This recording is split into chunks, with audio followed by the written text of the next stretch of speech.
Hi, everyone. Just so you know, I can't see you, but hopefully maybe you will put your cameras on. If not, we'll just give it a few more minutes for other people to join, and then we'll start. Um, but welcome. I hope that this session will be interesting for you and that will answer various questions that you might have. So let me just say that we're recording it, so to make it available to other people who might be interested. And the other thing is, I don't think there's going to be too many participants, so feel free to unmute yourself and ask questions, and I don't mind the interruptions. There will also obviously be a Q&A session kind of towards the end.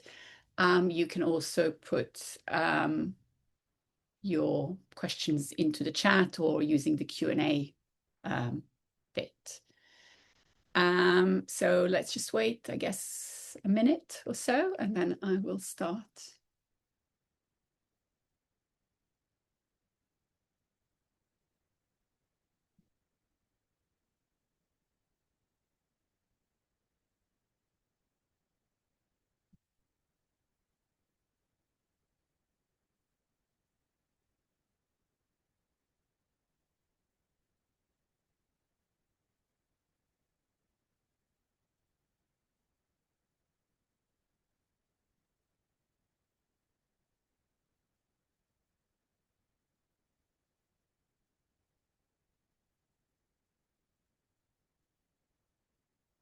Okay.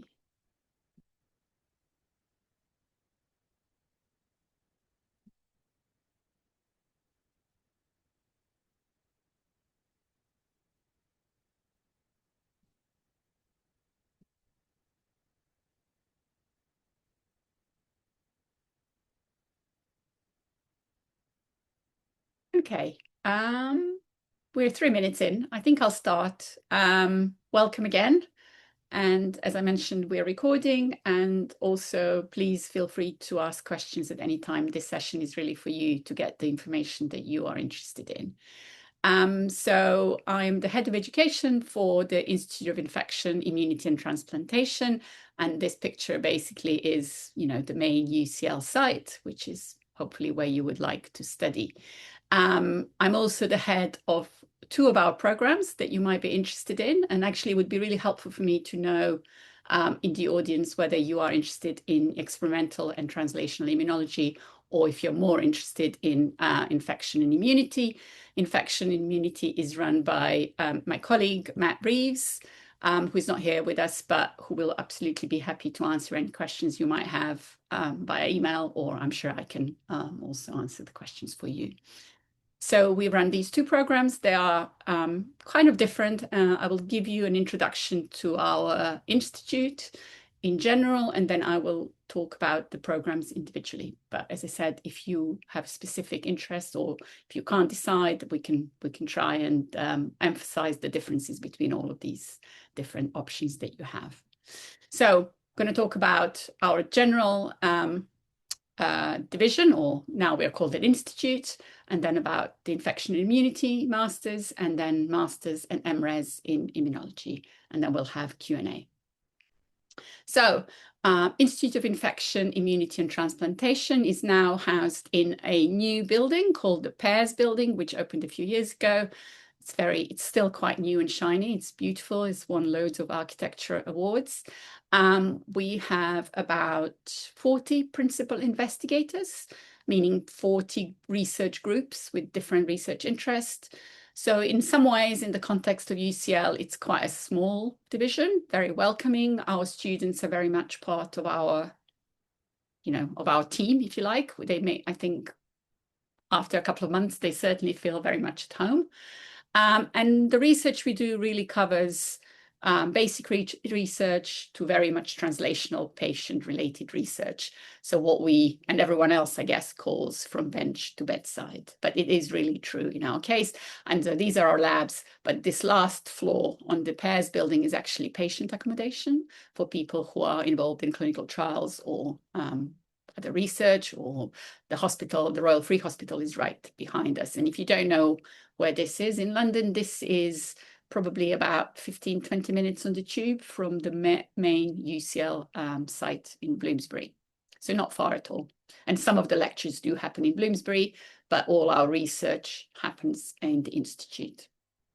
Okay, so what we think we do very well, which we do teaching, which is very much research informed.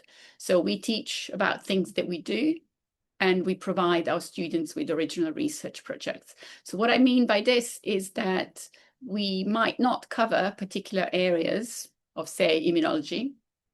Just as an example, we might not have much discussion of allergy because no one in our division currently works in the area.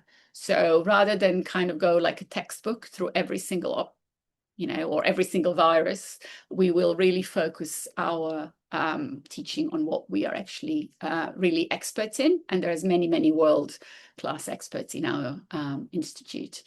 And what I mean by original research project is, I mean that all our postgraduate students, and indeed our undergraduate students, have the opportunity to take part in a research project in the lab. And this isn't kind of a practical or even a glorified practical. It is really a small but significant area of research that the students really own. They try to answer a research question that is currently of interest to the PI that they're assigned to. So you get a real taste of what it's like to be in the lab. And we find that a lot of our students are really keen to either investigate this area to find out if they are interested in academic career and research or jobs in research, or if they would like to maybe do something slightly different. So you will certainly have that opportunity. So I guess I'll start by sort of telling you what we think we can provide for our students. So what you can expect to get from if you choose to do an MSc or an MRes in our institute. We will certainly be giving you a world-class research-based teaching. As I already said, we will certainly be training you to go beyond the textbook, so to analyze and interpret and present the data. What I mean by that is that even if you haven't had that experience up till now, we will be teaching you to read research papers, to make your own interpretation, to be critical when you're reading it, to analyze it properly for yourself rather than just take it for granted. And then eventually, and certainly when you do your projects, you will learn how to do this with your own data. So how to analyze and critique and present your own findings. Throughout your course, we will give you constructive feedback that will help you do better and obviously move through the course learning. We will always be asking you to think for yourself, because that is a key. We really are, you are all smart, and it's not about just memorizing things that we're going to tell you. We want you to be able to take the information we give you and think for yourself. And we will certainly be preparing you for a career in science if that is what you desire. So I guess the flip side of that is what we expect of you if you are our students doing our postgraduate programs. We assume that you want you to learn and understand. And we really think you are postgraduate students, you should be taking responsibility for your learning. We assume you're really interested because you have chosen to focus on either infection, immunity, or immunology. So probably most of the lectures and tutorials will be really interesting for you, but that is just the start. So we assume you will want to read more, find out more, ask lots of questions, attend seminars, participate in discussions, and just be active and kind of take initiative with your learning. We really want you to ask questions, and I deliberately put this in. The only question we don't really like is, what do I need to know for the exam? Although obviously we understand that exam time is stressful and people like clarity as to what is expected. But we are sort of assuming that you are really interested, and you will be asking questions in order to kind of understand the material more rather than to just tick a box for the exam. Okay. So, what does this all mean for you, I guess? If you join our programs, we will be part of this very vibrant and very high-level, world-class research community. As I said, it's not big, but there is loads of superstars in our institute. We will give you a very stimulating, maybe slightly challenging, but stimulating academic experience. Program content and lecture content and module content will be changing, or it will completely reflect what we are currently doing. So it is true that some years we might be focusing in one area more, and then in some years we might be focusing in slightly different areas.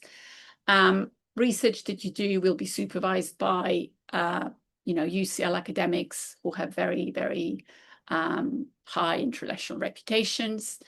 And the other thing I wanted to highlight, that we find that our research in both infection and immunology is very cross-disciplinary. So I guess especially for the students who are interested in the MSc infection and immunity, obviously you need to understand the pathogen, but you need to understand the host because, of course, there is that interaction. And in the context of immunology, you sort of need to understand different aspects of kind of inflammation and immune system, because this is all like one big system that then kind of components work together. And UCL provides a great environment for this, and our division or institute provides a great environment for this because you will find people working in many different areas. And we obviously collaborate with people who are not part of the institute, but are also part of UCL or are based in the CRIC and so on. So there is opportunities for do projects that interest you, which may be outside of our institute. Okay, so I'm not completely sure, but I'm assuming that you are still considering applying for this year, and you can tell me if I'm wrong when we have Q&A. And if that is the case, it's very straightforward. You probably have found this before. There is a page for prospective students at UCL, which has an apply button. It also includes all the information that you need in terms of, what you need to supply, what you need to submit, what the fees are, what the dates are, and that sort of thing. This is the page for infection and immunity MSc, but it's exactly the same for the other programs as well. The entry requirements, just briefly, I'll say a little bit about that. For the MSc programs, we expect applicants to have a strong upper second class bachelor's degree in some, or equivalent if it's not a UK degree, in a subject that is relevant, or maybe a medical degree from a recognized university. There is a personal statement that you would need to do, which should provide evidence in your own words rather than AI of your relevant research interests and why you would like to pursue this degree. We don't require any prior lab experience for our MSc students. However, for the MRes program, we have a strict requirement for a substantial amount of research experience. So please let me know if that is something you're interested in. And usually this is something that we can discuss over email or arrange a one-to-one meeting to talk through your options. And this just gives you an idea of the tuition fees for this year. And then the other thing that's fairly important at this point, because we are getting towards the sort of the summer, the application deadlines for this year. If you require a visa, then end of June will be the deadline. And if you do not require a visa, you can apply by the end of August. One caveat, especially applicable to the MRes, but actually probably eventually applicable to the other programs as well. If we reach the numbers, if we are full, we will not be taking any more applications. And I have to say, for the MRes program, we are very close to that point already. So even though you don't have to apply yet, you have still got time. You might want to think about applying sooner rather than later if you are sure this is the program you would like to do. Okay, so I guess maybe you are considering what is the purpose of this MSc? What do you do when you graduate? What will you be gaining from spending another year studying? And And obviously, I'm sure everyone says this to you, but we think that you really can do almost anything. I mean, lots of things we're going to teach you are specific to infection or immunology, but actually a lot of things that we're going to teach you is very much transferable. And all that critical analysis, problem solving, communication, either written or oral communication, that original thinking and the ability to ask questions and look for your own answers is something that will be useful in many, many different careers, and some of them have nothing to do with science. So I guess what you should be asking yourselves is what you really want to do, why you want to do it, and whether these programs are going to provide you with the required skill or experience that your future career requires. As far as talking about what our students do, a lot of them wish to pursue a PhD, and they do. Some of them start off doing a research assistant roles and then follow on with a PhD or not. Some of them work in academia, some of them work in industry or biotech. We have had students who then choose to do graduate medicine. And then we had loads of students who go into scientific writing, marketing, biotech companies, consultancies, clinical trials, banking, anything you can think of, really. And this is sort of just goes back to what I just said, which is that we think that the skills that you will learn are very much transferable. And if you decide that research, having done 4 months in a research lab, you really love research, that's great. And if you decide that actually you don't feel like that is for you, that is also fine. At least you have discovered that before embarking on a PhD or a job that might not be the most enjoyable for you. And we do organize seminars or kind of workshops for our students to chat to people in different roles, in different careers, people who have graduated from our courses, or people come in and, have a sort of an opportunity for everyone to just ask lots of questions about different careers. And I think that is very valuable, and completely makes sense that you would like to explore different ideas at this point in your life. Okay, so I will now talk a little bit specifically about the MSc Infection Immunity, which is led by my colleague, Professor Matt Reeves. Can I just confirm that some of you are really interested in this? Because I will go slower, if so. Okay, great. So the MSc in Infection Immunity is a very popular degree. It's been running on for quite a few years now, and it kind of comes in 2 halves, if you like. In the first term, you do core modules, which provide you with the breadth of experience or learning, if you like. And then in the second term, you do specialized modules, which essentially provide you with a kind of depth in an area that you have chosen to focus on. And then in third term, you would do your research project. So the good and slightly unusual maybe think about this program is that it allows you to cover different aspects of infection and different aspects of immunology, and allows you to either combine them as you wish, or in term to focus completely on infection or immunology. So also in the first term, you get the opportunity to do bacteriology, epidemiology, virology, and immunology. Okay, so you cover kind of all sorts of different areas. And this is the sort of the same information, but in a slightly different, I guess, format. In term 1, your core modules, bacteriology, epidemiology, virology, immunology. You start what we call data interpretation or research skills.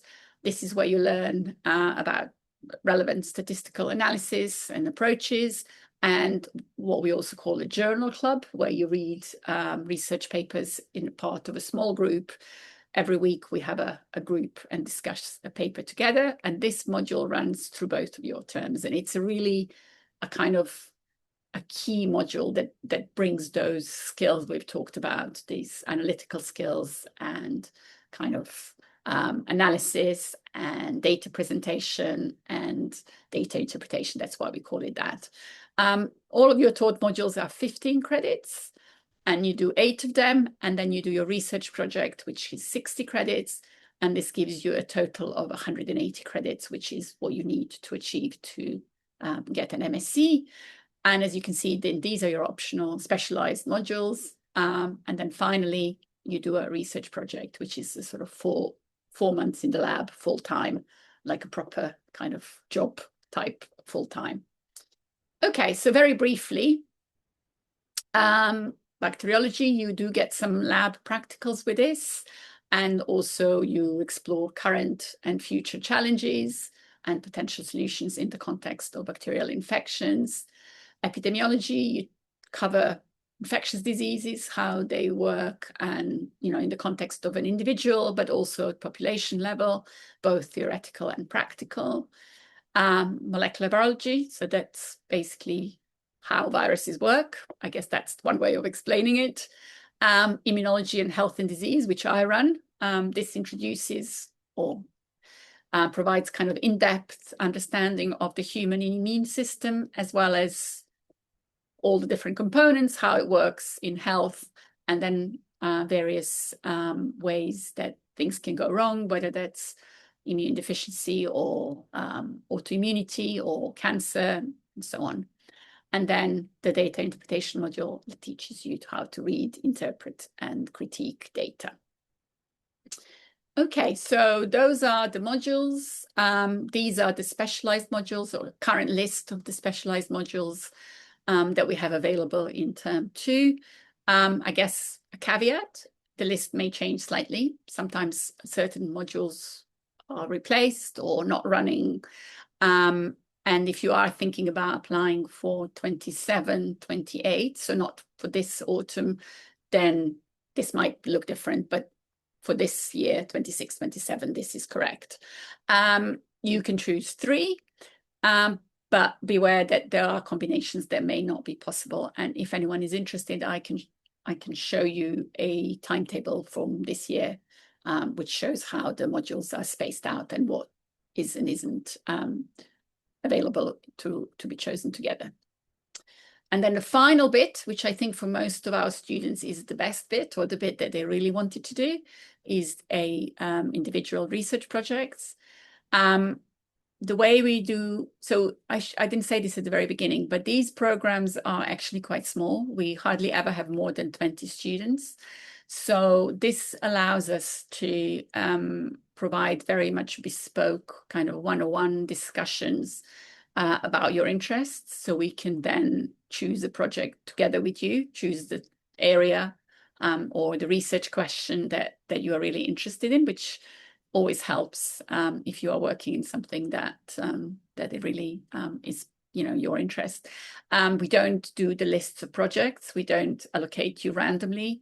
Like I said, we meet individually. I actually run the research project, so I would meet with all our students on both of the programs sometime in February probably, and we will talk about your experiences, what you're really interested in, what groups, what lecturers, what research that is currently ongoing within our department are most interesting to you. And then once I have all that information, I would then allocate individual students to the specific labs. And these are the dates that we had this year, and they're very, very similar every year. It's a Monday in April, at the end of April, once all the exams are out of the way. This is when you start in the lab. You finish at the end of August. You present your data in symposium. You just give a 10-minute talk talking about, what was your research questions, what were your best findings, what was, really interesting. And everyone attends, and it's more of a celebration than anything else. This doesn't get marked, but it's compulsory for everyone to present, and gives you a great opportunity to hone your presentation skills, and actually very useful for any interviews people have, because that is often the question for PhDs and research assistant jobs. What was your research project about? So having to prepare that talk is actually very helpful. Your write-up, so you write up your research project as a 5,000 words, a little bit like a research paper. And we also have an oral exam where you talk about your research and answer a lot of questions with 2 or 3 examiners. I guess the key thing about the project is what I've said. This is a full-time activity. You are definitely expected to be working on it every day. And, you know, it is like a professional kind of job. It is like an experience before starting a research assistant post. Okay, so that is about the research project, and that is a sort of summary of our MSc I&I. I'll continue, and we can come back and do questions at the same time for everything. So the MSc and MRes in experimental and translational immunology. I am the program director for these, and my colleague, Professor Lucy Walker, who is a professor of immune regulation, leads the MRes. So again, the size of these programs is small. There's probably about 20 places in the MSc and no more than 10 in the MRes, which is why, like I said, I think we are pretty much up in our numbers for the MRes this year. The structure of these programs is not that different. So if you look here for the MSc, you also do the research skills and data interpretation. So that's the journal clubs and statistical analysis and over the both term 1 and term 2. You do 2 modules. One of them is cell pathology. One of them is fundamental and applied immunology. But this one is a sort of a double size module. You have another core module in term 2, which is called Research Topics Immunology, which is a group research proposal. You choose what you're interested in and write what we call the research grant or research proposal. And then obviously you defend that. That is a really good experience for anyone looking for kind of research jobs or PhDs and things like that. And writing fellowships. And then you have 2 optional modules that you can choose. And just to note, total credits for MSc, again, is 180. And you are able to do this full-time or part-time flexible. And then you do your research project in exactly the same way as I've just described for the MSc Infection and Immunity. And for the MRes, the only difference here, well, a big difference, is that you start your research project much, much earlier. Already at the beginning of November, you get assigned to a research project of your choosing. So again, the process is the same. Lucy and I meet all our candidates, and we together decide an area of interest that fits best with our research. You do only have 2 modules, the immunology module and the research skills and data interpretation, and you can choose 1 optional module only. So this program is not only important that the students have experience in research prior to starting the program, it is also important that you have a reasonable amount of immunology already, because you will only be able to use to do one particular optional module, and because you need to be fairly clear from the very beginning what is it that you are interested in. And if you haven't really done much immunology, let's say you've only done a module in year 2 or 1 module in year 3, that probably doesn't give you enough breadth to allow you to choose an area that you want to focus on. And the other important difference is that the MRes is only available to our full-time students, because you need to spend a lot of time doing the research project, and that is just not possible as part-time. So the core modules, I don't need to talk about this in too much depth, but just to highlight fundamental and applied immunology. This is, we start with basic concepts, cells, molecules, how the things work, but we really actually focus more on giving you an in-depth understanding of current developments, what's really new, what's really interesting, what are we working on, what's the kind of completely new theories that always come up, rather than, going through a textbook in any way. And also there is a focus, because it's a lot of our students are very interested in the translational aspects. There is a strong focus on application of this knowledge in kind of how do we take the knowledge from our basic immunology understanding of immunological concepts in order to develop new immune-based therapies. The research skills and data interpretation, statistics, journal clubs every week, focusing on data analysis, interpretation, critical thinking, presenting.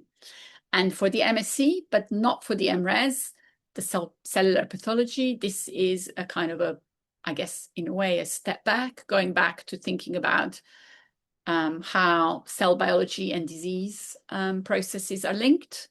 And understanding cell pathology is quite key to be able to think about novel treatments, I think. And again, this is a mix. I mean, all our modules are really a mix of core learning, so making sure you know everything you need to know about, I don't know, DNA synthesis or complement or how T cells develop, but also bringing in latest research. Okay, so in term 2 for the MSc and MRes, research topics is a core for MSc, but MRes can pick it as a optional. And then you have a number of immunology related modules that you can pick.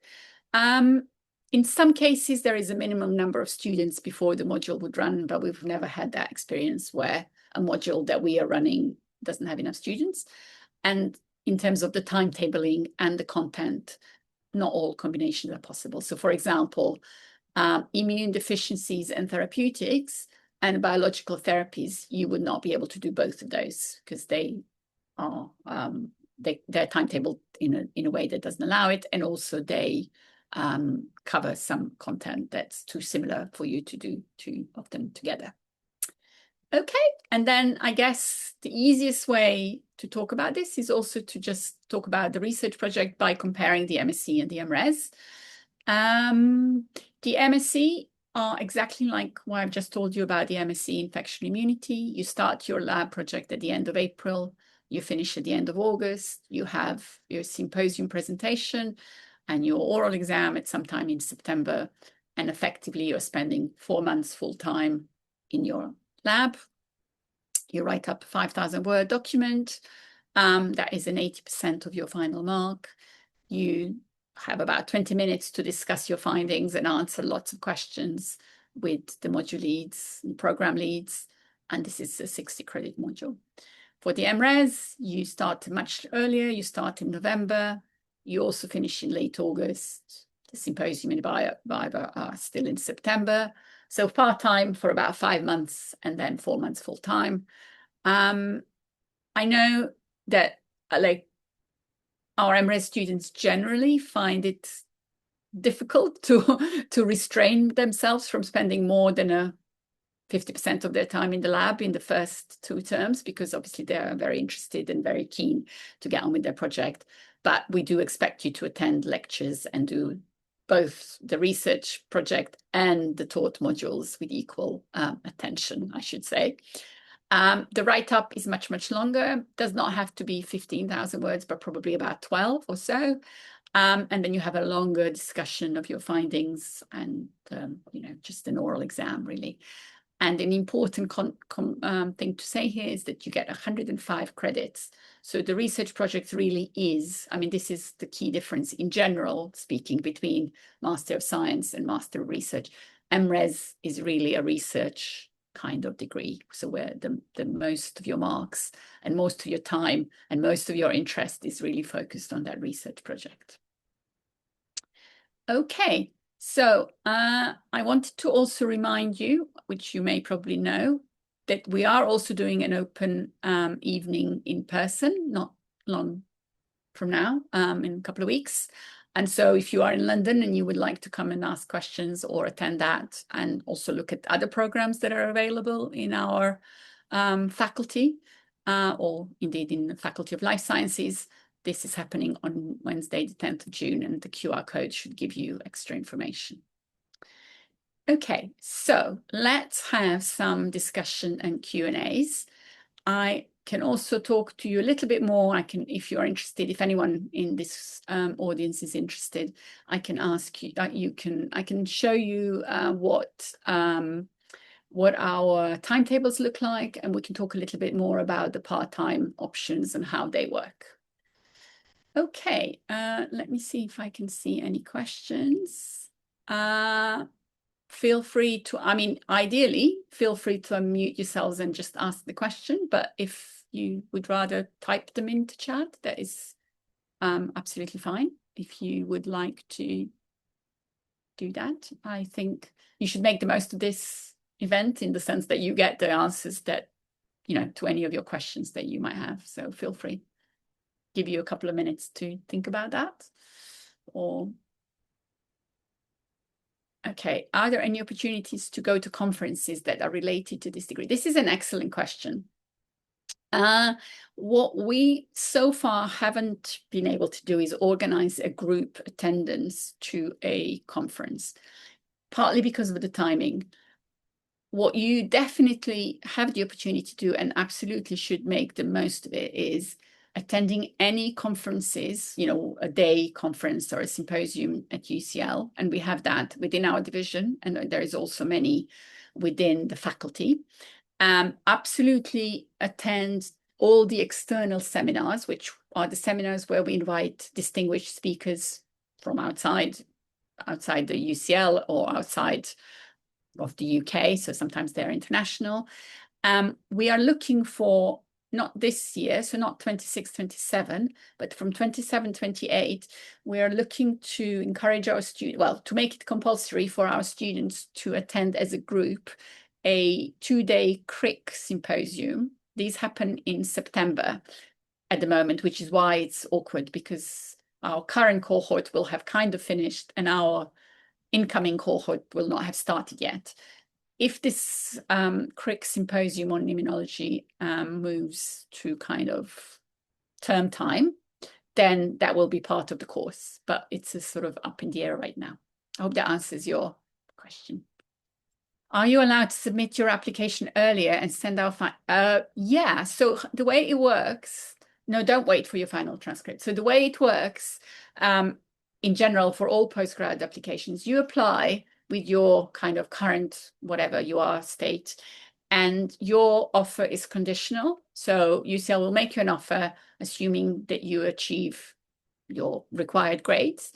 Once you have your final transcript and you have achieved this, you know, high to 1 or whatever the requirement is, then your offer becomes unconditional, you know, a bit like with the A levels. And then that's it. Then you join us. So yes, apply, don't wait for the final transcript.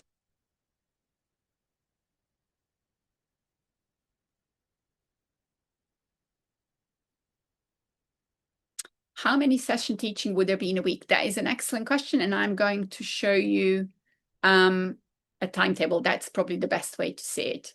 And another question, does the program involve joint research project with other universities? No, not so far. We have had research projects at the CRIC, and occasionally, because we pick the areas that the students are really interested in, if we have connections, if our research groups have connections, I don't know, for example, we have a lot of connections in a different university, we may consider allowing a student to do a project there. It more often happens with part-time students, where if they are already in a career, like say they are in a research position somewhere in an industrial setting, they may want to do a project that is kind of joint with their employer, if that makes sense. But in general, we think that you should be doing, if you are doing a UCL degree, you should be doing a degree, you know, your research project should be at UCL in general. Are you allowed to apply to more than one MSc MRes at UCL? Yes, I think you're allowed to apply for 2. I'm sure you're allowed to apply for 2, but I don't know that if you can apply to any more. But if they are both in our division, if you are kind of thinking you want to apply to, I don't know, let's just for an example, both the MSc and MRes, there isn't much point in doing that. Come and speak to me and make a decision which one is the one you really want to do. Or if you would like to do, if you're not sure if you want to do MSc I&I or MSc Immunology, again, you could apply to both, and people have done. But it kind of makes more sense to discuss this with us. And also, if you suddenly decide in October you've changed, you really wanted to do the other one, you can swap. If we have space, we'll let you swap. Yeah, for MSc infection immunity, you are right. There was an HIV frontiers research, and we do not have that anymore.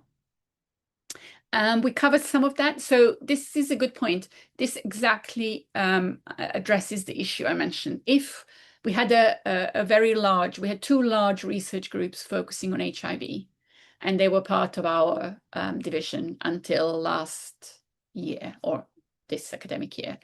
And now they're not, they have moved, those research groups have moved to a different institution.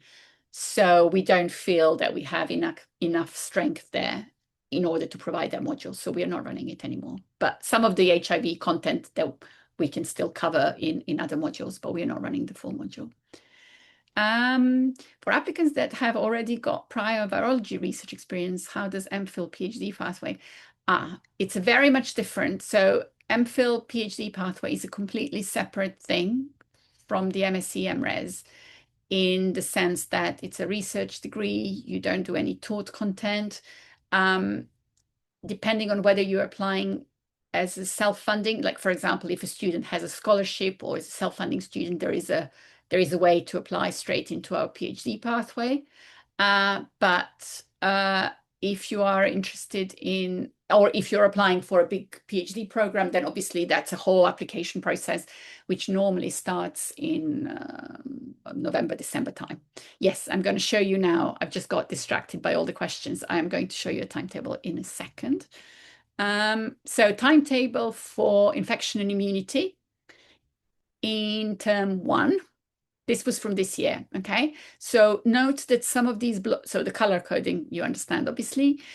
Some of these don't happen every week. So I'm just putting it there so you can see. So for example, this session, this is happening in the first 4 weeks. This is the statistical part.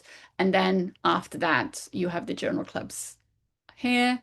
And then again, these might not be, some of these are lab sessions. So they are obviously not happening every week. Okay, so that's your term 1. And so you can see that it is quite busy.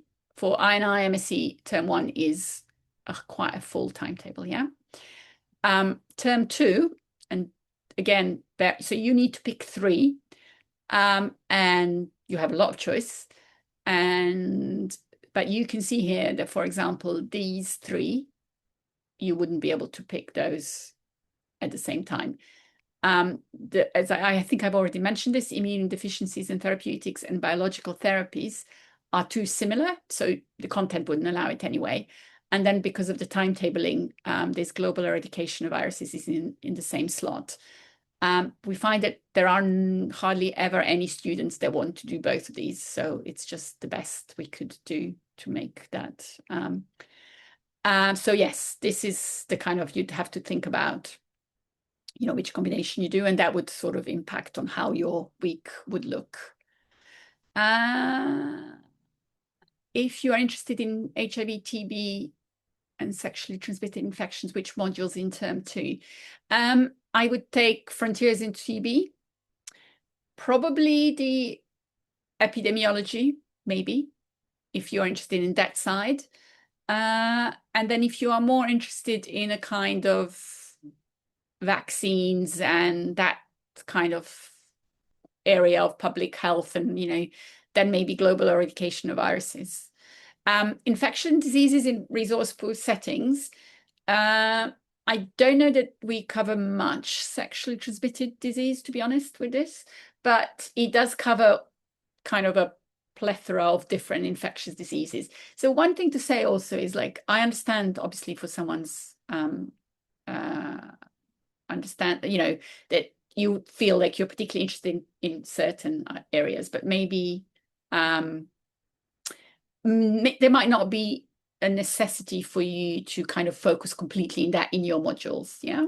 So you can sort of learn from learning about other areas that are linked to that. Okay, I hope that hopefully that answers it. No, I mean, as the institute or the division, we do not have any scholarships available, I'm afraid. Yes, for the research project, well, traditionally, our research projects were completely in the lab. So, all the time, apart from a little bit of time where you are analyzing your data sitting on the desk. However, nowadays, there is a lot of research that is computational. So if that is your interest, or you would like to learn, which I think would probably be a great skill to acquire, you might be doing a mixed project where there is, some of it is in the lab, some of it is at the computer. And I think this year, or, sometimes we do have students who actually prefer to do computational project, and there are some interesting computational projects available in the division. We do have a lot of kind of people who are using computational approaches to analyze infectious or immunology data. Is it possible to work part-time alongside? Not if you're doing it full-time, I would suggest. I think that would be very hard. I obviously, I guess depends how many hours of work you're looking to do. If you absolutely need to work a couple of evenings or a weekend, in theory, that would be possible. But if you are doing the full-time MSc, and certainly when you're doing the project, there will be no free days. And so it will be very challenging, I'd say. I don't have the list of topics to hand for the immunodeficiency therapeutic. If you email me, I can email you the timetable, the list of lectures for this year. But it would be inherited immunodeficiencies, and then various, cancer therapies, gene therapies, cellular therapies, that sort of stuff. Biologic, yeah, possibly kind of, any antibody-related therapies that could be covered as well.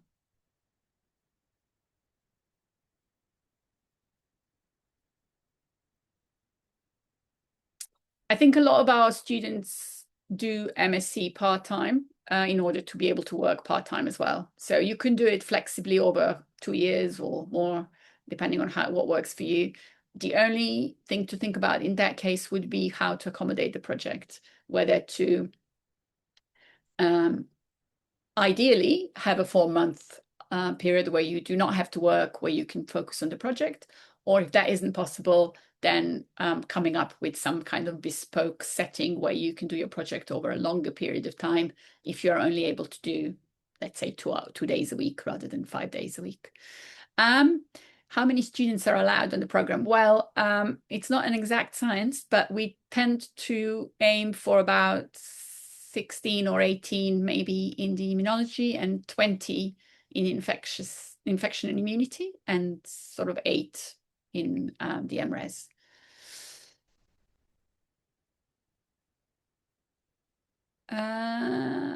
I have to say that is a very interesting question about NGOs in the clinics. Possibly there is some so there are people who work in these areas that we collaborate with more so than actually part of our division.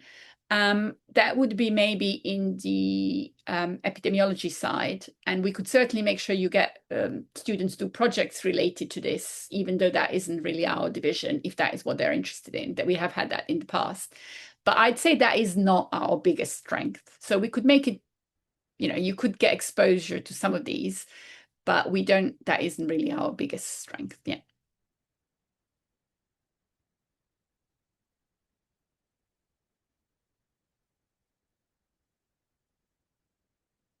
Okay, do we have any more questions? Does anyone want me to show the timetable for the immunology program? Does that help anyone?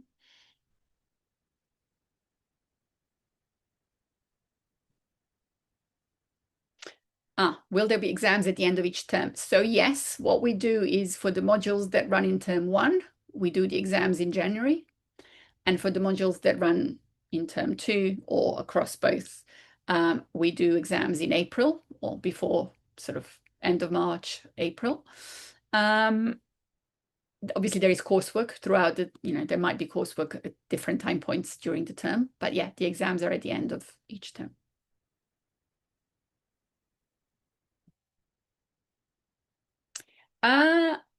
Yeah, I don't think we could. So are there any opportunities to take optional modules outside of the MSc? Yes, but not language or kind of completely unrelated things. So, for example, if you were very much interested in maybe policy, I'm just going back to the NGOs and or if you're very much interested in pharmacology or something, something that we don't cover, but other programs covering use, we can look for you to choose one module from somewhere else. But we'd have to make a good, or the student, and then subsequently the program director would have to make a good argument why this is a good fit. But yeah, the trouble you get when you try to go off piste with module choices is that you need to make them fit into your timetable. So sometimes that's tricky because you always obviously have to make sure that it doesn't clash. And having if you see this timetable currently, you can see that it can be tricky. But yeah, we can try and accommodate to make sure that the students get, experience or content that is the most appropriate for them.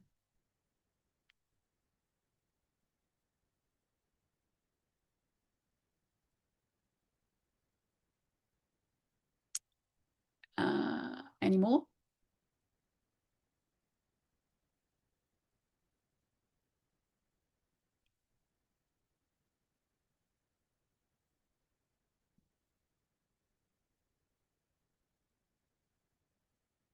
Um, just so out of interest, most of you are interested in joining us in September this year. Is that right? Would that be right?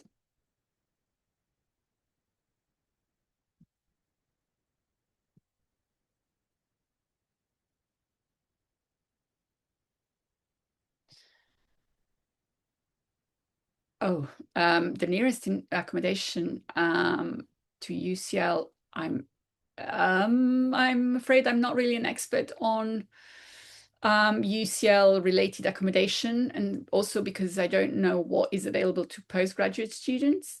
But one of the things to consider would be whether you wanted to be based more closer to, I think we've got some information in the chat that you can investigate for yourselves.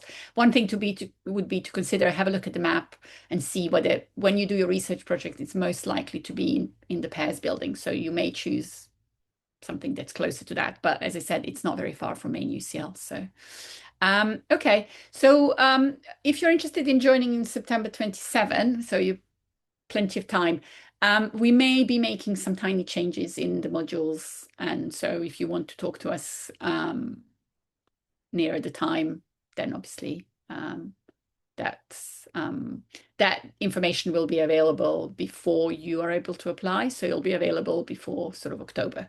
But by all means, email either myself or Professor Matt Reeves or the general UCL divisional teaching admin email. I think it's posted in the chat for you to see. You can apply for 27, 28, I think at the end of October, beginning of November.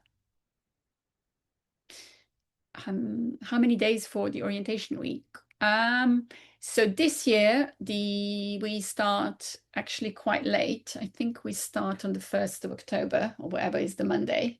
And you have a few days, which let me just check my calendar for September.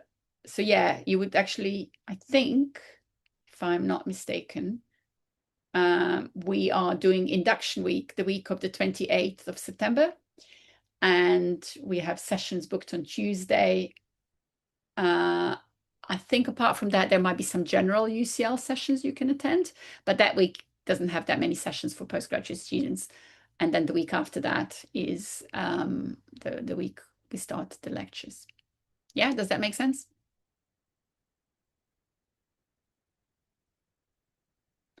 Uh, Clinical case studies. So what will happen is so a good point actually to make at this point is that a lot of our PIs are clinical researchers, so they might be working as clinicians as well as running a research group, or they're collaborating closely with clinicians. So they will bring to their teaching clinical case studies, but it wouldn't necessarily be, I mean, it's not necessarily always appropriate for our students who are mostly not clinicians, although we do get some doing MSCs, to do a proper kind of clinical study. But yeah, they definitely bring in their patient or, the sort of information or research related to patients with immune deficiencies or cancer or whichever into the teaching context. My pleasure. Any more questions that I can answer at this point that would help you? Feel free. I think we have 4 more minutes. um,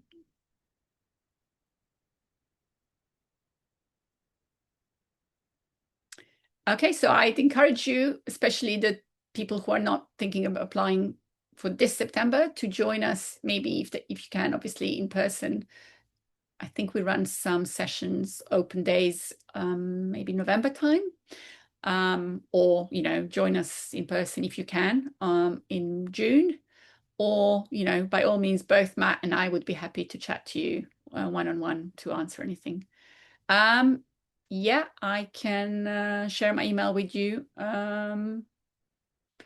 Actually, can we put that in the chat? I'll type my answer here. Actually, that will be the easiest.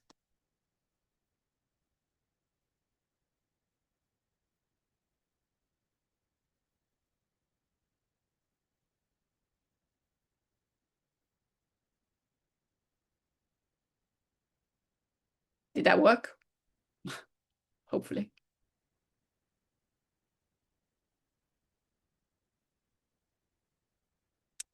Okay, so if there are no more very burning questions, thank you so much for attending, and I hope it was useful. And hopefully I will see some of you either this year or next year.